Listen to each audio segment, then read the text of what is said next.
Hello, Jim Steska here, coming to you from Fredericksburg, Virginia. Tonight I'm going to talk about my recipe of the week. Slow cooker turkey meatball minestrone soup. Okay, that's a mouthful. And it sure is delicious.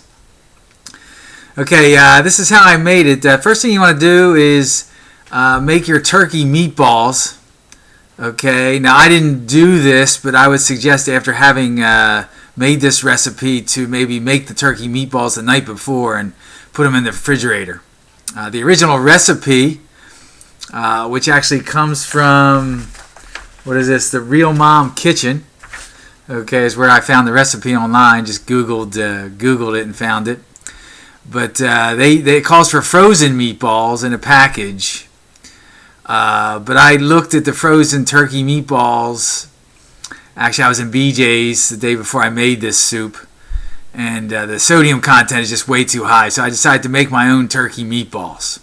Okay, and again, I would suggest to consider making these the night before, so it's a lot easier to put the soup together the next day.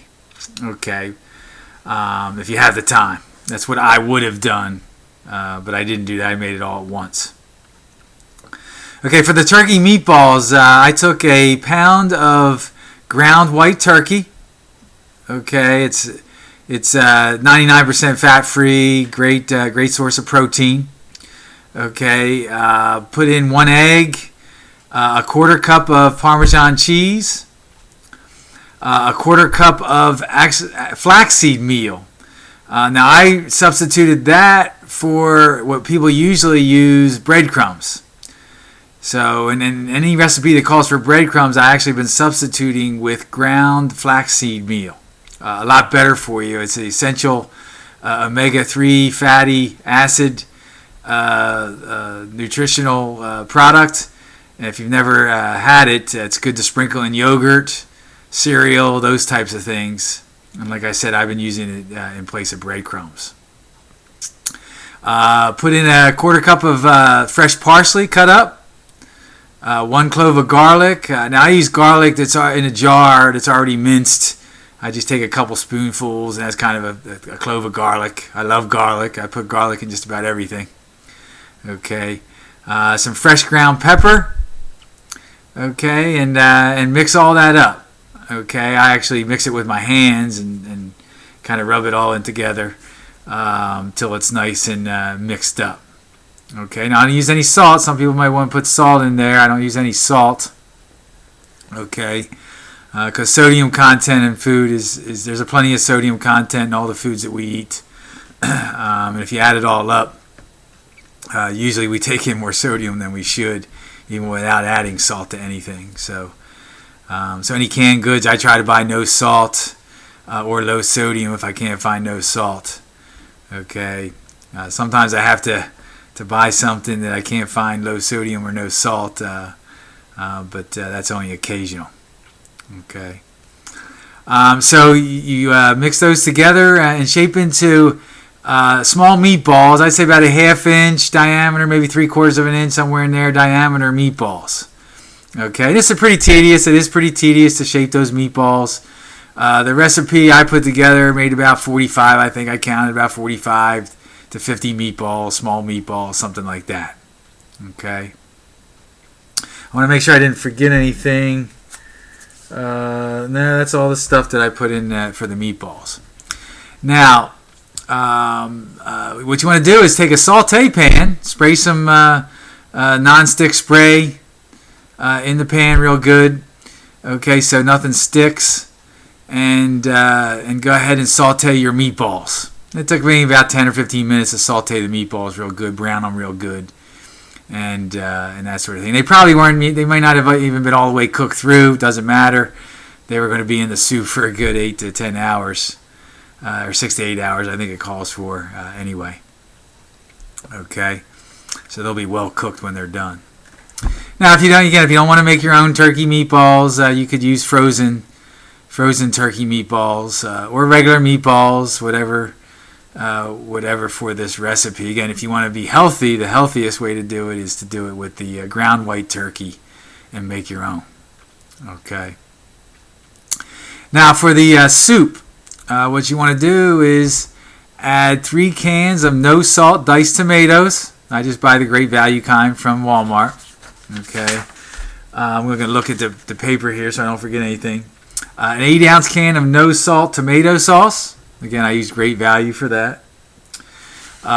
It calls for 4 cups of beef broth. I actually used a 26 ounce. That's a little bit over 3 cups. 3 1/4 cups, I think, to be exact. 26 ounce Swanson no salt or unsalted beef broth. And then I also put some vegetable broth. I put about 2 cups, or a cup I think it was, a cup of vegetable broth. No salt. Kitchen Basics is the brand I use for vegetable broth there. So I put a cup of the vegetable broth. 1 1/2 cups sliced carrots, which was about 3 carrots. I peeled the carrots and just sliced them. Put them in there. 1/2 cup of chopped onion, which is about, I put a whole onion in, chopped it up. 1 cup of frozen green beans. Again, I just use the Great Value brand of green beans, frozen. 1 teaspoon of dried basil. 1 teaspoon of dried oregano. 1 teaspoon of thyme. Okay. Now, the recipe does say to mix those all together because you got a lot of stuff in the pot, so mix those all together, mix the spices in real good. I did that. And because you're going to be adding more stuff in, it's just to make sure there's room for the next batch of stuff you're going to put in. Next is a 15-ounce can of kidney beans, rinsed and drained. Rinse them and drain them before. That'll get rid of a lot of the sodium content in them. Again, I use the no salt.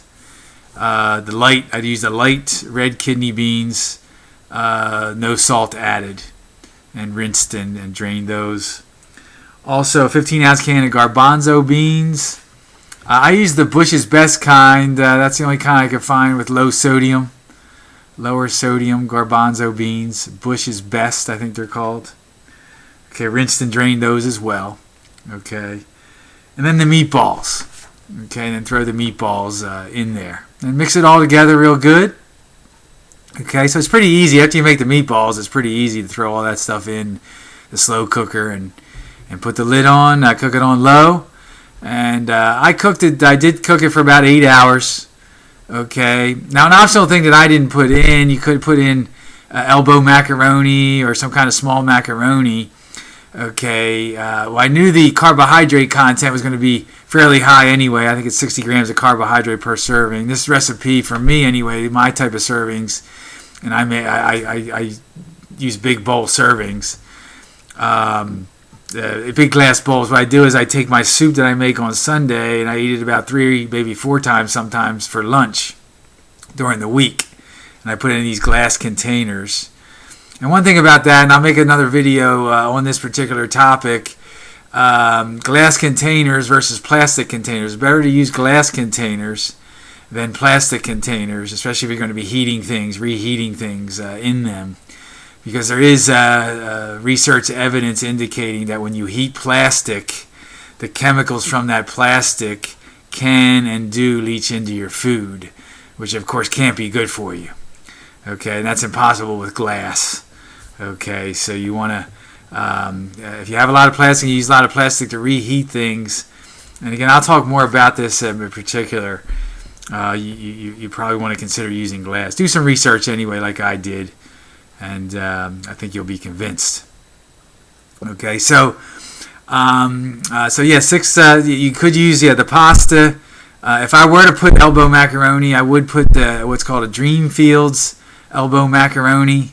Okay, it's a high fiber content, high protein content macaroni, and that's one of the better products out there. But I didn't put it in this one because I knew that it already had a high carbohydrate content to the meal. Okay. Another optional thing is to sprinkle some Parmesan cheese on it just before serving and eating it. Okay, you can do that as well. I'll probably, if I eat one of the bowls at home, I'll probably sprinkle some Parmesan cheese, but I'm not going to bother taking Parmesan cheese into work with me and sprinkling it on. I'm just going to eat it as is. I already had a bowl, as a matter of fact, yesterday at lunch, and it was very delicious, very good, and good for you soup. Okay, so below the video, I do. If you're on my website anyway, if you're on YouTube, I'll give you a link to my website to see it. But if you're on my website, I have pictures of the soup in the crock pot, a picture of it in the bowl, as well as nutritional information and instruction information written out to make this delicious soup. So hope you enjoy it. Hope you do take the time to make this soup and let me know. Get back to me, write some comments. Definitely welcome anybody's comments. Maybe you made the soup and didn't like it. Okay, let me know that. Okay, and hopefully you do make the soup and you really enjoyed it. Okay, all I know is that it's very highly nutritious, and I thought it was a very delicious soup. Okay, so may God bless you with excellent health, and have a nice evening.